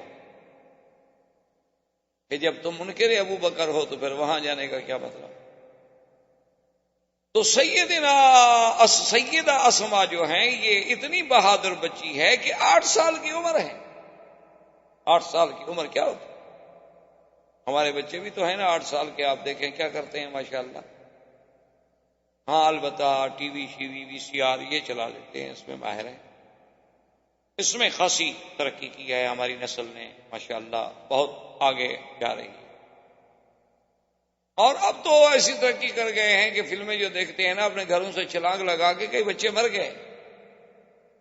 اور ان بچوں کے لباس اور کپڑوں کو دیکھیں تو آدمی حیران ہوتا ہے کہ پتہ نہیں یہ کس خطے کی مخلوق ہے. میں تو کبھی کبھی سوچتا ہوں کہ دیکھتا ہوں نا ٹوپیاں, رنگ برنگی کپڑے پلاسٹک کے, اور بوٹ اتنے بڑے کہ بچے سے بھاری, اتنے بڑے بڑے بوٹ باندھنے کے لیے 3 آدمی آ جائیں, ایک دفعہ بند جائے تو 3 گھنٹے نہیں کھلتے. اللہ کا عذاب ہے مستقل. کیا ہے نقل کرنی ہے. ایک انگریز پہنتا ہے تو ہمارے بچے کیسے نہ پہنے. نہ آرام مقصود ہے, نہ عزت مقصود ہے, نقل مقصود. وہ بدبخت اگر آج بھویں اور بال سب صاف کرا دیں, دیکھ لیں گے آپ 4 دن کے بعد ہی سب صاف. ہماری بد قسم کی ہے. لیکن 8 سال کی بچی ہے, دیکھو باہر نکلی تو ابو جہل جیسا آدمی, ابو جہل 6 فٹ سے بھی لمبا آدمی اور بڑا قداور, بڑا زوردار اور بڑا ڈیل ڈال. اس نے کہا کہ اسما این ابو کی, تمہارا باپ کہاں ہے؟ وَأَيْنَ رسول اللہ, اور محمد مصطفیٰ کہاں ہے؟ اس نے کہا ابو جہل مجھے نہیں پتا کہ وہ اس وقت کہاں ہے. تو ابو جہل نے غصے میں آ کر بدبخت نے سیدہ اسما کے چہرے پہ تھپڑ ڈالا. باقاعدہ کتابوں میں لکھا ہوا ہے کہ دائیں رخسار پہ سیدہ اسما کو ابو جہل نے تھپڑ مارا تو بائیں کان کی بالی جو تھی وہ کان سے ٹوٹ کے 1 فرلانگ دور جا پڑی. اتنا زور سے اس ظالم نے مارا, لیکن بی بی سہ گئی اور راز نبوت نہیں کھولا. مجھے نہیں پتا کہاں. اب شرمندہ بھی ہوا کہ میں نے ایک بچی پہ ہاتھ اٹھایا. اب سب عرب دیکھ رہے ہیں یہ کیسا بدبخت ہے, لڑکیوں کو مارتا ہے. فوراً شرمندہ ہوا, واپس آیا, دارالندوہ میں پہنچا اور فوراً میٹنگ کال کی. انہوں نے کہا کہ دیکھو اللہ کے نبی تو چلے گئے لیکن اگر وہ ہم سے نکل گئے اور کسی بھی طرح وہ مدینہ منورہ پہنچ گئے تو پھر ہماری خیر نہیں ہے. اس لیے ہمیں فوراً ہر ممکن تلاش کرنی چاہیے. اور 100 اونٹنی کا اعلان کیا ابو جہل نے کہ جو آدمی اللہ کے نبی کی خبر لائے گا میں اس کو 100 اونٹنی انعام دوں. اب جناب کفار قریش دوڑ پڑے اور ادھر میرے بدلی آگے آگے جا رہے ہیں، سیدنا صدیق پیچھے جا رہے ہیں. اور جب غار کے پہاڑ کے قریب پہنچے، حضور تھوڑے سے اوپر چڑھے تو سیدنا ابو بکر کہتے ہیں کہ حضور کی انگلیاں مبارک میں خون بھر گیا. ان کے نازک بدن تھا کہ حضرت انس فرماتے ہیں کہ میں نے تو ایسا ریشم و کم خواب بھی نرم نہیں دیکھا جیسے حضور کی تلیاں مبارک نرم تھی. تو حضرت صدیق سے نہ رہا گیا. حضرت صدیق رضی اللہ تعالیٰ عنہ نے عرض کیا کہ یا رسول اللہ ارکب علی کتفی، حضور میں بیٹھ جاتا ہوں آپ میرے کندھے پہ سوار. حضور فرمایا ابو بکر کیا کرنے کا؟ حضور میں آپ کی تکلیف نہیں دیکھ سکتا. ان پتھروں پہ چلتے ہوئے آپ کے پاؤں، آپ کا جسم، آپ کا جسد مبارک ایک تکلیف محسوس کر رہا ہے. ابو بکر یہ برداشت نہیں کر سکتا. تو حضور صلی اللہ علیہ وسلم آپ کے کندھے پہ بیٹھے اور ابو بکر اٹھا کے چلے. اسی لیے ایک آدمی نے جب حضرت علی سے پوچھا کہ من اعلم الناس، کہ حضور کے صحابہ میں سب سے بڑا علم والا کون تھا؟ قال ابی بکر، ابو بکر. نے کہا عجیب بات ہے، ابو بکر آپ سے بھی بڑے عالم تھے؟ انہوں نے کہا ہاں، حضور نے اپنے مصلی پہ ابو بکر کو کھڑا کیا ہے. اگر ابو بکر سے بڑا عالم کوئی ہوتا تو حضور اس کو مصلی پہ کھڑا کرتے، کیونکہ حضور کا فرمان ہے کہ فَلْيَؤُمُّكُمْ أَعْلَمُكُمْ، تمہارا امام وہ بنے جو سب سے بڑا عالم. اب اس نے سوچا، اس نے کہا اچھا یہ تو بتائیں سیدنا علی کہ حضرت ابو بکر سے یا حضور کے صحابہ میں سب سے بڑا بہادر کون ہے؟ کیونکہ حضرت علی بہت بہادر. تو حضرت علی نے پتہ ہے کیا کہا؟ اس نے کہا ابو بکر سب سے بڑا بہادر بھی ابو بکر. کہا کیا کہہ رہے ہیں؟ انہوں نے کہا کیا کہہ رہے ہیں کہ عجیب بات ہے کہ خدا نے کہ کعبے میں جو بت بنے ہوئے تھے دیواروں پر، تو حضور پاک نے مجھے فرمایا کہ علی تم ایسے نیچے ہو جاؤ، میں تمہارے کندھے کے کمر کے اوپر کھڑے ہو کر ان بتوں کو مٹا دوں. تو ابھی حضور نے ایک قدم رکھا تو میں نے کہا قطن یا رسول اللہ، بس بس بس یا رسول اللہ، میری کمر ٹوٹ جائے گی. میں حضور کو 1 منٹ کے لیے برداشت نہیں کر سکا. تو بہادر تو ابو بکر ہے جو کندھے پہ بٹھا کے 3 میل اوپر چڑھ گیا. بہادر تو پھر ابو بکر ہے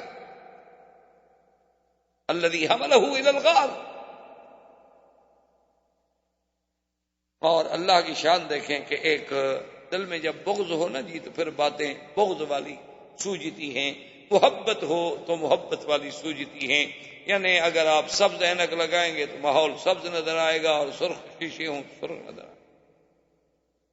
ایک عالم دین تقریر فرما رہے تھے یہی واقعہ غار کا، ہجرت کا، کہ سیدنا ابو بکر اپنے کندھوں پہ بٹھا کے سرکار دو عالم صلی اللہ علیہ وسلم کو غار تک لے گئے.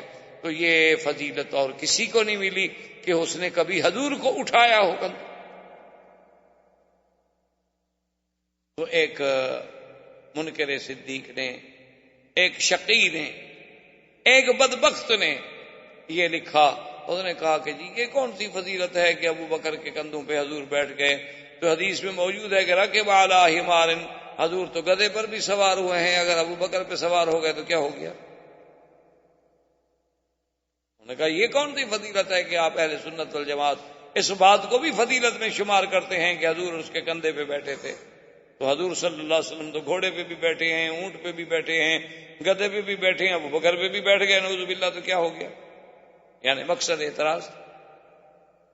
تو انہوں نے فرمایا کہ میرے بھائی بالکل ٹھیک ہے، ہم مانتے ہیں، لیکن تم نے اصل بات کو سمجھا نہیں ہے. حضور اونٹنی پہ بھی بیٹھے، براق پہ بھی بیٹھے، حضور گھوڑے پہ بھی بیٹھے، حضور گدھا پہ بھی بیٹھے، حضور خچر پہ بھی بیٹھے، حضور دلدل پہ بھی بیٹھے.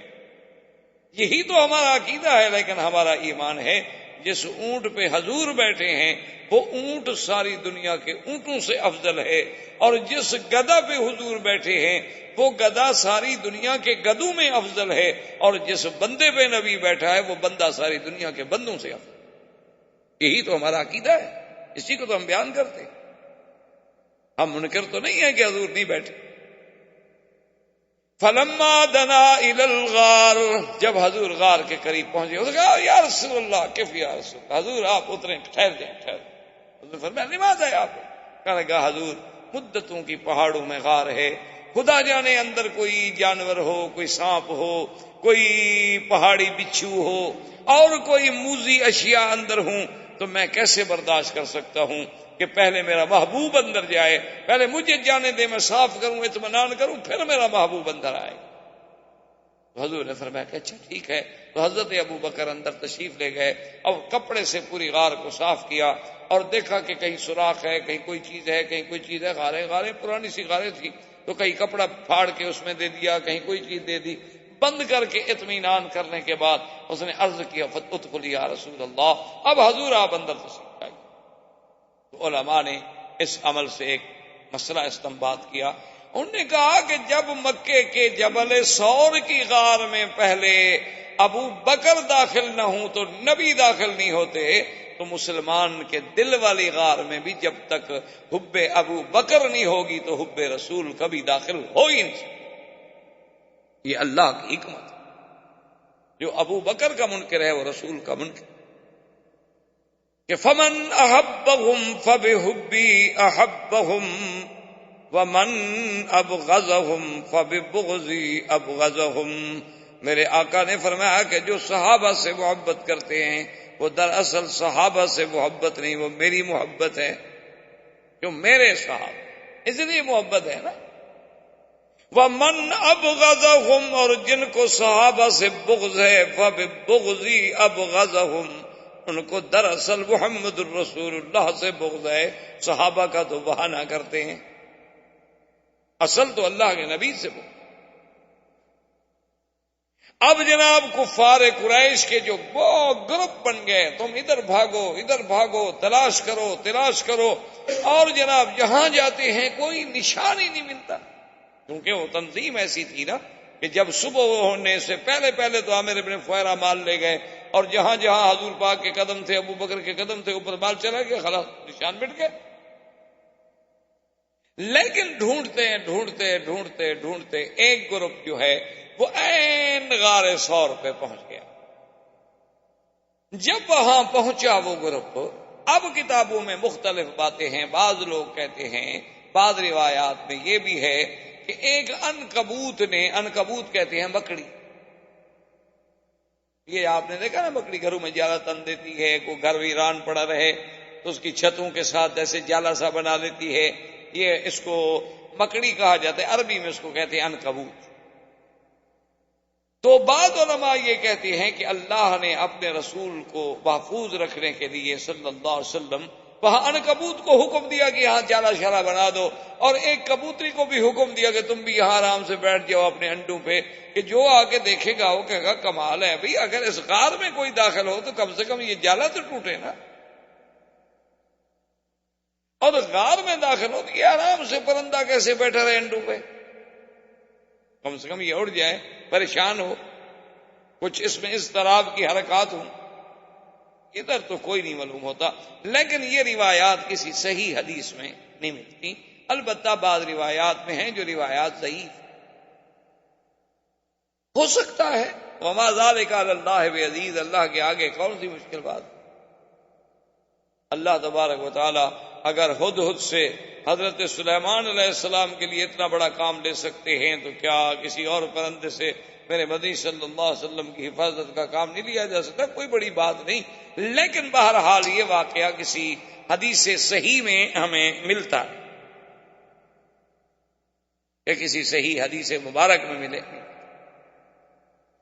البتہ یہ بات جو ہے یہ بخاری و مسلم میں اور سیاہ ستہ میں موجود ہے کہ جب وہ گروہ آیا تو وہ بالکل عین دروازے کے قریب آ گئے، اور حضرت ابو بکر فرماتے ہیں کہ میں ان کے قدموں کو دیکھ رہا ہوں کہ وہ کھڑے ہیں. اب اس میں بھی دو روایات ہیں. بعض علماء فرماتے ہیں کہ وہ دروازے پر تھے، اور بعض کہتے ہیں کہ نہیں وہ پہاڑ کے اوپر تھی. یہ تو غار تھی نا، اوپر تو پہاڑ تھا نا، تو اوپر جو تھے تو اس میں کوئی ایک دراڑ تھی جس سے وہ نظر آتے تھے. لیکن زیادہ روایات یہی ہیں کہ وہ دروازے پر تھے. یعنی یوں اگر مڑ کے دیکھا جائے تو حضرت ابو بکر گھبرائے تو انہوں نے فوراً کہا کہ یا رسول اللہ لو نظر احدہم تحت قدمیہ لابصرنا. میرا مدنی اگر ان میں سے کسی نے صرف اپنے پاؤں کے نیچے بھی غور کر کے دیکھا تو نیچے تو ہم بیٹھے ہم نظر آ جائیں. اللہ اکبر. حضور نے فرمایا ما ظنک باثنین اللہ ثالثہما. اللہ اکبر. ما ظنک یا ابا بکر باثنین اللہ ثالثہما. حضور نے فرمایا ابو بکر کیا گمان ہے تمہارا ان دو آدمیوں کے بارے میں جن کے ساتھ تیسرا خود خدا ہو؟ ان کا کوئی کچھ بگاڑ سکتا ہے؟ اسی کو قرآن نے اتارا. قرآن اللہ کا جبریل لایا الا تنصروہ فقد نصرہ اللہ اذ اخرجہ الذین کفروا ثانی اثنین اذ ہما فی الغار. اللہ نے فرمایا کہ دیکھو اللہ نے کیسے مدد کی. کب؟ اللہ فرماتے ہیں کہ جب کافروں نے میرے مدنی کو اور ابو بکر کو نکالا اذ اخرجہ الذین کفروا ثانی اثنین، وہ دو میں سے دوسرا. اللہ نے یہ نہیں فرمایا اثنین بلکہ فرمایا ثانی اثنین اذ ہما فی الغار، کہ وہ دو میں سے دوسرا. یعنی قرب نبی کا، صحبت نبی کا، تقرب رسول کا اتنا رنگ چڑھا ہے کہ اب ابو بکر بھی گویا نبی کے برابر آ کے دوسرا بن گیا. ورنہ کہتے اللہ پاک فرماتے ایک نبی اور ایک ابو بکر. فرمایا ثانی اثنین اذ ہما فی الغار اذ یقول لصاحبہ لا تحزن ان اللہ معنا، کہ جب اللہ کے حکم سے مدنی مصطفیٰ فرما رہے تھے اپنے صاحب کو کہ لا تحزن، غم نہ کر، اللہ ہم دونوں کے ساتھ ہے. اللہ کی معیت جب ہمارے ساتھ ہے تو دشمن کیا بگاڑ سکتا ہے. اس لیے علماء نے لکھا ہے کہ کسی صحابی کے لفظ کا انکار کرنے سے بندہ کافر نہیں ہوتا، مگر ابو بکر کے صحابی ہونے کا انکار کرے تو کافر ہو جاتا ہے. کیونکہ ابو بکر کو تو اللہ نے قرآن میں صاحب کہا ہے نا. تو اللہ کے قرآن کے تو ایک حرف کا منکر بھی کافر ہے اور ایک آیت کا منکر بھی کافر ہے اور سارے قرآن کا منکر بھی کافر ہے. تو قرآن کہہ رہا ہے کہ اذ یقول لصاحبہ، اور خدا کی شان ہے کسی میدان کا بھی واقعہ نہیں کہ کوئی بندہ یہ کہہ سکے کہ صاحب سے مراد یہ تھے، یہ نہیں تھے، یہ تھے، یہ نہیں تھے، چونکہ غار میں یا محمد ہیں یا ابو بکر ہیں اور ہے کوئی نہیں، تو کوئی اور تو صاحب بن ہی نہیں سکتا نا. اذ یقول لصاحبہ لا تحزن ان اللہ معنا. اللہ کی شان دیکھیں، یہاں ایک ابو بکر کی شان ہے اور ایک میرے مدنی محمد مصطفیٰ کی شان ہے. کیوں؟ علماء نے لکھا کہ دیکھو کہ جب موسیٰ علیہ السلام کے ساتھ ان کی قوم اللہ اکبر مصر سے نکل کے جا رہی تھی اور پیچھے فرعون لشکر لے کے آ گیا تو قوم گھبرا ڈر گئے. پہلے بھی تو بڑے کچلے ہوئے لوگ تھے، مظلوم، کیونکہ جو لوگ کافروں کے ملک میں رہتے ہیں نا ان کو پتا ہے نا کہ مسلمانوں کی زندگی وہاں کیسے. یہ تو الگ بات ہے کہ اللہ نے مسلمانوں کو جہاں حکومت دی انہوں نے کبھی اقلیات پہ کبھی کافروں پہ ظلم نہیں کیا، لیکن جب کافروں کو طاقت ملی آج بھی اسپانیہ اور غرناطہ کی مسجدیں گواہ ہیں کہ کفر کیا کرتا ہے. آج بھی تاریخ ہے، حقائق ہیں، موجود ہیں. آپ کو صفو میں دیکھ لیں، آپ سربیا کے احوال پڑھیں، آپ کشمیر کے احوال پڑھیں، آپ دیکھیں کیا کیا نہیں ہو. ظلم کی وہ کون سی قسم جو مسلمانوں پہ آزمائی نہیں جاتی. وہ ظلم کا کون سا ایسا نیا طریقہ ہے. میرے خیال میں اگر آج اللہ تاتاریوں کو، ہلاکو کو، چنگیز کو، ان بدبختوں کو بھی زندہ کر دے نا، ان کو بھی یہ طریقے ظلم کے نہیں آتے جو مسلمانوں کے خلاف آزمائے جائیں۔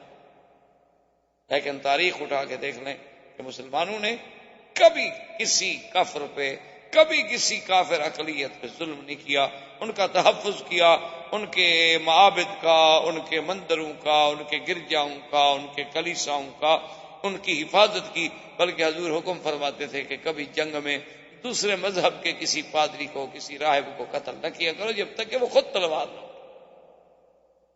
اب یہ شان دیکھیں، انہوں نے کہا کہ جب موسیٰ علیہ السلام جا رہے تھے تو قوم گھبرا گئی کیا؟ انہوں نے کہا کہ آگے دریا ہے اور پیچھے فرعون کا لشکر ہے، اور لشکر کی بھی تھوڑا سا نہیں ہے، یعنی 6 لاکھ فوج لے کے فرعون تعاقب کر رہا۔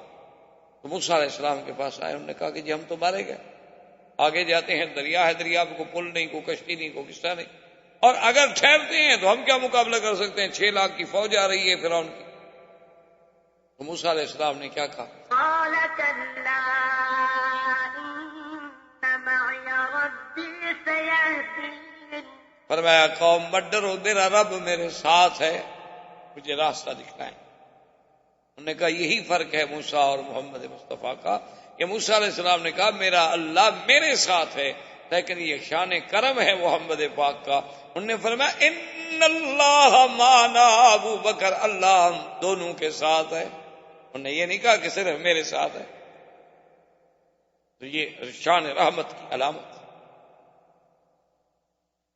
اب جب حضور نے تسلی دی تو ابو بکر کو تسلی آئی کہ جب اللہ کا نبی کہہ رہے ہیں تو صاف بات ہے کہ اللہ کا نبی تو کوئی بات ایسے نہیں کہتے جب تک اللہ وحی نہ بھیجیں، اللہ خبر نہ کرے۔ لیکن افسوس ہے، بدقسمتی ہے ہماری کہ ایسے ایسے فرقے بھی پیدا ہو گئے کہ جنہوں نے حقائق کو مسخ کر ڈالا۔ انہوں نے باقاعدہ کتابوں میں لکھا ہے کہ دراصل ابو بکر نے شور کر دیا، رونے لگ گیا، بظاہر تو وہ نبی کو نعوذ باللہ دھوکہ دے رہا تھا کہ میں آپ کی محبت میں، آپ کے غم میں رو رہا ہوں، اور اندر سے ابو بکر کا مقصد یہ تھا کہ دشمن جو باہر کھڑے ہیں وہ میرے رونے کی آواز کو سنیں اور اندر آ کر اللہ کے نبی کو پکڑ لیں۔ اس نے تو شور مچایا گا۔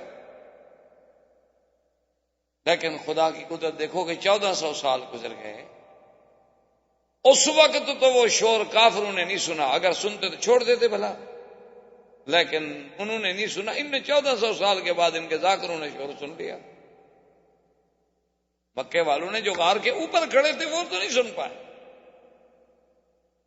اگر انہوں نے رونا شور تھا اور وہ شور سن لیا ہوتا تو وہ کب چھوڑ دیتے تھے۔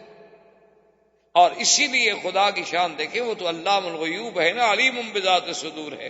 اللہ نے فرمایا لا تحزن، یاد رکھو 2 لفظ ہیں قرآن میں، ایک ہے لا تخف اور ایک ہے لا تحزن، ایک ہے ڈرو نہیں، ایک ہے غم نہ کرو۔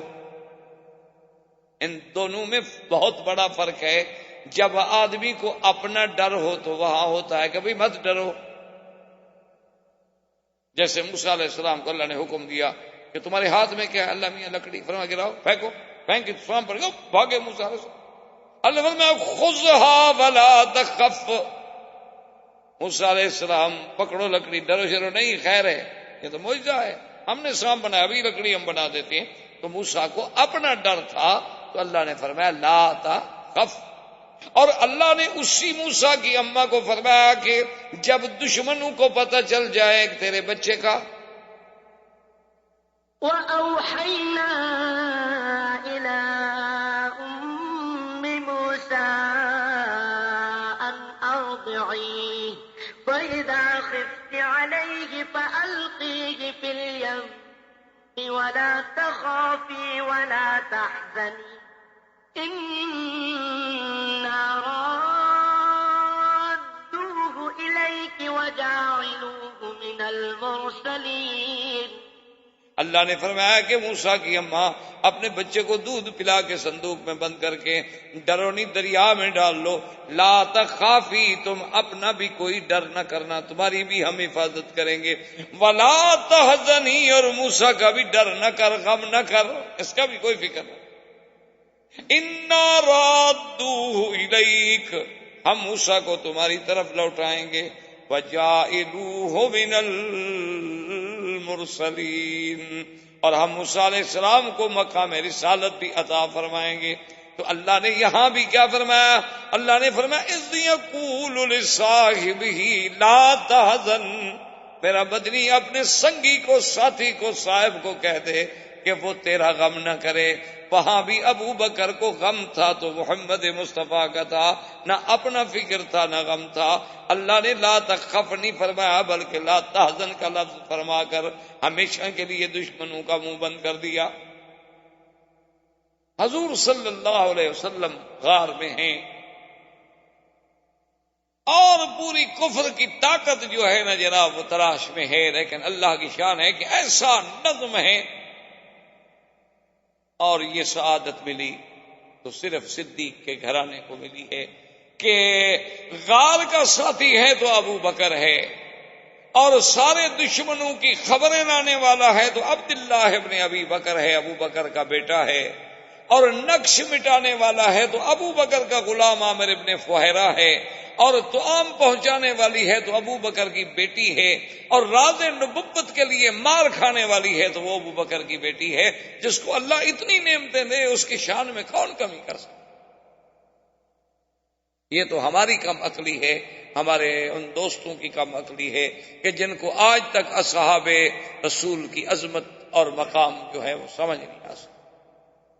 روزانہ باقاعدہ تنظیم سے عبداللہ ابن ابی بکر جا کے حال پہنچاتے ہیں کہ یا رسول اللہ آج کافروں نے یہ کیا یہ کیا یہ کیا۔ عامر ابن فہیرہ مال چراتے چراتے نقصان مٹاتے ہیں اور 7 بکریوں کا دودھ پہنچا دیتے ہیں۔ بی بی اسما کھانا پہنچا دیتی ہیں عامر ابن فہیرہ کو، اور عامر ابن فہیرہ آگے کھانا پہنچا دیتے ہیں، اور ایک دلیل ہے راستہ دکھلانے والا وہ یہودی ہے۔ اسی لیے علماء نے لکھا کہ اگر اللہ چاہتے تو جو خداوند قدوس معراج کی رات میں بیت المقدس کو اٹھا کے اللہ کے نبی کے سامنے کر سکتے ہیں تو کیا مدینے کا راستہ نہیں دکھلا سکتے؟ حضور صلی اللہ علیہ وسلم کے لیے مدینے کا راستہ کھول دینا کوئی مشکل بات ہی، سارا مدینہ سامنے کر دیں، لیکن امت کو سبق دینا تھا کہ اگر کوئی راستے کے امور میں، کسی جہاد رانی میں، کسی راستے کی سفر کی معلومات کے لیے، دنیاوی علوم حاصل کرنے کے لیے اگر یہودی نصرانی کافروں سے معاملہ کیا جائے تو کوئی منع نہیں۔ اس لیے جو دلیل تھا، جس کے ذمے تھا کہ تم نے ہمیں خفیہ راستے سے مدینہ منورہ پہنچانا ہے، وہ کافر تھا۔ اچھا خدا کی شان ہے کہ وہ کافر بھی اتنا پکا تھا کہ اس نے آخر وقت تک غداری نہیں۔ آج کا کوئی مسلمان ہوتا نا تو بڑا اعلیٰ سودا کرتا ابو جہل سے، کیونکہ آج کل تو مسلمان ماشاءاللہ مانا یہی ہوتا ہے نا کہ ہر بات پہ کمیشن، ہر بات پہ سودا، تو اس نے بھی غداری نہیں۔ اب حضور صلی اللہ علیہ وآلہ آلہ واصحابہ وسلم تسلیما کثیرا کثیرا 3 راتیں رہنے کے بعد غار سے اب کافر تو تھک گئے۔ 3 راتیں کو مذاق تو نہیں ہوتی نا کہ 3 دن اور 3 رات پورے مکے کے راستے سارے جو ہیں کنگھال ڈالو اور کہیں سے کوئی خبر نہ ملے، تو ذرا وہ تھمے، اور حضور اپنے اونٹنیوں پر سیدنا ابو بکر کے ساتھ ایک خالص خفیہ طریق سے، خفیہ راستے سے غار سے نکل کے آپ نے سفر اختیار فرمایا۔ اور صحیح حدیثوں میں واقع آتا ہے کہ یہ سفر ہوتے ہوتے ہوتے ہوتے جب حضور صلی اللہ علیہ وسلم، آج بھی آپ اگر مکے سے مدینہ منورہ جائیں نا اپنی گاڑیوں پر بے روڈ جائیں تو آپ نے دیکھا ہوگا کہ آپ یہی روڈ جو ہے طریق الہجرہ یا طریق المدینہ لے کے نکلیں تو آگے رابق سے پہلے جدے سے راستہ آتا ہے، اور وہاں یہ مکے والا راستہ بھی جا کے مل جاتے ہیں، پھر آگے جا کے ایک راستہ یوں آ رہا ہے اور ایک یوں جا رہا ہے، یوں آگے جا کے مل گئے۔ حضور پاک تو پہاڑوں سے آ رہے تھے، یہ جو راستے میں وادیاں ہیں جیسے وادی عثفان ہے، وادی قدید ہے، یہ ساری وادیوں کے قریب قریب پہاڑوں سے گزرتے ہوئے، کیونکہ اس زمانے میں اونٹوں کا سفر ہے، وہ کاریں ہیلی کاپٹر تو نہیں تھے۔ جب حضور صلی اللہ علیہ وسلم اس راستے پہ پہنچے جو راستہ سیدھا مکے سے آ رہا تھا، تو حضرت ابو بکر صدیق فرماتے ہیں فبکا رسول اللہ صلی اللہ علیہ وسلم، حضور رونے لگ گئے، آنسو مبارک آ گئے داڑھی مبارک پہ۔ حضرت صدیق نے عرض کیا کہ یا رسول اللہ کیا بات ہے، آپ کیوں اداس، کیوں رو رہے ہیں، مجھے بتائیں۔ حضور نے فرمایا کہ ابو بکر انی اتذکر مکہ، یہ مکے کی سڑک دیکھ کر مجھے مکہ یاد آ گیا۔ حقیقت ہے، عجیب بات ہے، آپ نے پتہ نہیں کبھی سوچا ہوگا نہیں سوچا ہوگا، خدا کی شان ہے، آدمی جب باہر جاتا ہے نا کبھی اپنے وطن میں، پاکستان یا ہندوستان یا اپنے ملک میں یا باہر، یقین کریں کہ ایک دفعہ میں خود سفر کر رہا تھا تو میں نے ساتھی سے کہا کہ میں نے کہا یار کوئی ریڈیو شیڈیو لگاؤ، سفر کر رہے ہیں، نیند کا اثر ہے، تو ریڈیو لگایا نا جی، تو مکے کی قدرت سے وہ اسٹیشن لگا، محطہ لگا، تو اذان آ رہی تھی حرم کی۔ میں نے کہا یار بس ٹھیک ہے، جلسے ولسے چھوڑو، مجھے تو ایئرپورٹ پہ پہنچاؤ، بس ٹھیک، میں پہلی فلائٹ سے واپس بھیج۔ کہا کمال کرتے ہیں، ہم اتنے اعلان کر چکے ہیں، اشتہارات دے چکے ہیں، اللہ کی مخلوق تو انشاءاللہ آپ تو خیر مکہ شریف پہنچ جائیں گے، لیکن ہمیں تو جمرۃ العقبہ بنا دیں گے، اتنے پتھر ماریں گے جتنے حاجی نہیں مارتے شیطان، ہمارا کیا گناہ ہے۔ میں نے کہا یار آپ کا گناہ تو خیر کوئی نہیں، لیکن بات یہ ہے کہ اذان سن کر وہ جو منظر ہے اللہ کے گھر کا، وہ جو نماز، وہ جو کعبۃ اللہ کے حضور حاضری، کہ ہم جیسے گندے لوگ ہوں اور کعبے کے سامنے کھڑے ہوں، وہ منظر جب آدمی کو یاد آتا ہے نا، خدا جانتا ہے پھر وہ مزہ نہیں آتا دوسری جگہ نمازوں۔ یہ تو ہم گناہ گاروں کی کیفیت ہے، اللہ والوں کو تو پتہ نہیں کیا کیا کیفیت ہے جو اہل اللہ ہوں گے۔ تو حضور پاک پہ کیا گزری ہوگی جب مکے کی سڑک آئی، تو کیسے نہ روئیں حضور صلی اللہ علیہ وسلم مکے کو یاد کر کے۔ اللہ نے جبریل بھیجا اور فرمایا کہ جا کے فوراً میرے نبی سے کہہ دو ان الذی فرض علیک القرآن لرادک الی معاد، کہ میرا مدنی جس ذات نے تجھ پہ قرآن نازل کیا ہے اس کا وعدہ ہے کہ ہم تجھے پھر لوٹائیں گے مکہ میں، غم نہ کریں آپ حضور، آپ غم نہ کریں، آپ اداس نہ ہوں۔ اب علماء کہتے ہیں کہ اللہ نے یہ کیوں کہا کہ ان الذی فرض علیک القرآن، یہاں قرآن کے ذکر کرنے کی کیا حکمت تھی؟ بس یہ فرما دیتے کہ ہم آپ کو مکہ لوٹائیں، لیکن یہ کہنا کہ وہ ذات جس نے قرآن فرض کیا، وہ ذات جس نے قرآن نازل کیا، تو قرآن شریف کے ذکر کی کیا ضرورت ہے؟ علماء نے لکھا اس میں اشارہ تھا کہ میرا مدنی جب ہم نے قرآن اتارنا چاہا اور جبریل میرا قرآن لے کے آیا تو کوئی دشمن روک سکا؟ ہم نے چاہا تو غار حرا میں بھی تو قرآن پہنچا دیا، ہم نے چاہا تو غار ثور میں بھی تو قرآن پہنچا دیا۔ تو جب ہم اتارنا چاہتے ہیں نا قرآن، اور ہمارے فرشتے کو کوئی نہیں روک سکتا، جب ہم اپنے نبی کو مکے میں لانا چاہیں گے تو میرے نبی کو کون روک سکتا ہے؟ یہ تو میری حکمتیں ہیں کہ کب لاؤں گا کب نہیں لاؤں گا، ورنہ تو جب میں فیصلہ کروں گا تو پھر میرے فیصلے کے آگے کون ٹھہر سکتا؟ تو حضور صلی اللہ علیہ وسلم کا یہ قافلہ نبوت، یہ قافلہ رسالت اور قافلہ صداقت اور یہ قافلہ ہجرت جو ہے وہ مدینے کی طرف رواں دواں تھا۔ اللہ آپ کو بھی اور مجھے بھی اتباع سنت رسول پاک صلی اللہ علیہ وسلم کی توفیق دیں۔ وما علینا الا البلاغ۔